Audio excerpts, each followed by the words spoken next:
Hey guys, in this video, I'll show you how to pay on Facebook Marketplace. Alright, let's begin. First of all, open any type of preferred browser on your PC or laptop and search for facebook.com. After that, sign into your account and you will be redirected to the home page. Here, navigate to the left side menu on your screen and click on See More.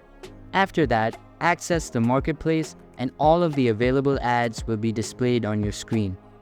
Now you can either access the account settings from your marketplace profile, or you can just click on your profile icon at top right corner of your screen and then select settings from the drop-down menu.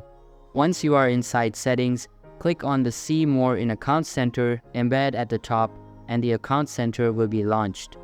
Here, access the MetaPay tab located at the end of the list and then click on this Add Payment Method embed.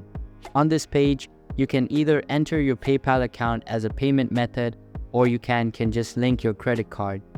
Select either one and then enter the required credentials to save the settings. So that's basically how you can pay on Facebook Marketplace. And that's it for this video. If you find this helpful, consider subscribing and giving this a big thumbs up. Thanks.